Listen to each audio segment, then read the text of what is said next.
A couple weeks ago, I reviewed Annabelle and Annabelle comes... no, I'm sorry. Annabelle and Annabelle Creation. Well, today is October 8th. You knew I was going to be reviewing this. I went down and I rented Annabelle Comes Home. Annabelle Comes Home is all about Annabelle going to the Warrens' houses.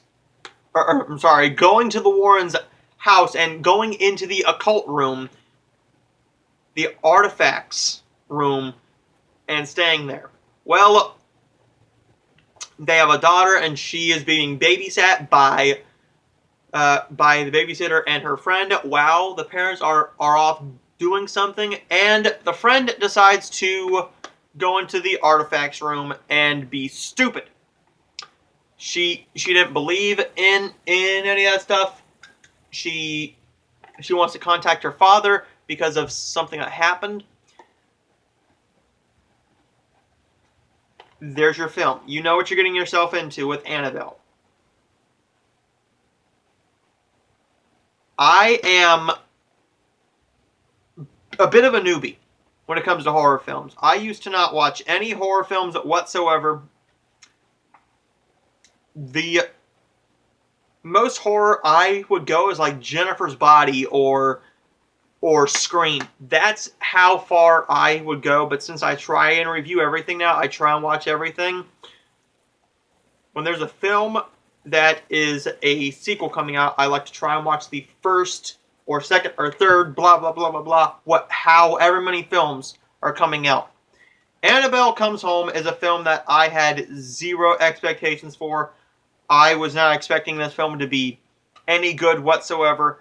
I was not expecting it to be scary whatsoever. How I do a horror film like this is there any nope moments? And do they do a good job with the characters, the acting, and everything else? But particularly, do they try and put in something in the film that can make them think that the audience wants to see a movie about this? Let's get into the film. Annabelle Comes Home, yes. You get all those. You get your traditional jump scares. Do they work? Yes, they worked on me. Very rarely do jump scares work on me. Not all of them work. Some of them weren't that scary. I knew they were coming, but one of the main scares that you see in the trailer, ooh, it gave me a good old scare. It gave me a good old jump. And I know that's not supposed to be horror. Oh, wow, a loud noise or a scream. Yeah, but this film scared me a little bit. I have to give props to the filmmakers for making a better film than Annabelle. Is this better than Annabelle Creation? No. I liked Annabelle Creation a bit more. But I can say that I've seen all the Annabelle... Well, before you know it, we're going to get a fourth one, so whoopee. I've seen all the Annabelle films so far, and this is right there in the middle. The second best Annabelle film. The Warrens are in it. Yes, they are in it. But from the trailer, you can tell that they're not in it all that much. I don't know why everybody is so up in arms about them not being in it all that much. You don't need them in an Annabelle film. You needed them in the very beginning and the very end. And that's what they did. And I applaud them for it. I applaud the filmmakers for that. Patrick Wilson and Vera Farmiga are great when they're in it. This film could have gone down the wrong route. You could have had false scares, and you could have had very cheesy and unscary moments. Well, there's a few scares that are creepy, and in the artifacts room, for somebody who knows what's in there a little bit, because I've looked at it or looked into it a little bit, you're just thinking, oh nope, nope, don't touch that, don't touch anything in there. And with this film, I knew we were going to get something a couple things in here that people, or sorry, that the filmmakers are going to think that we want to film about this. I've heard talk that we're going to get a ferryman movie soon.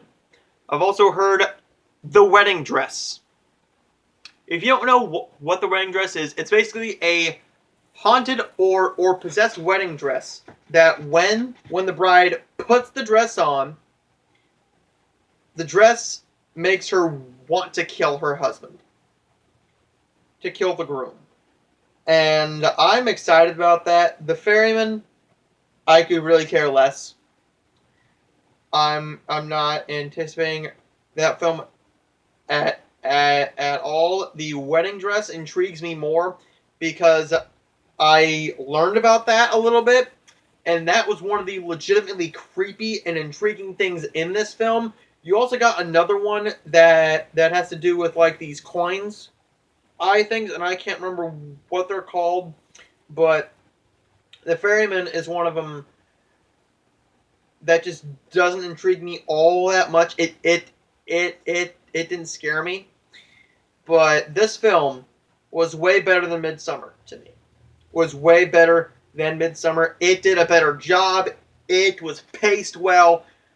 It was just the right time limit.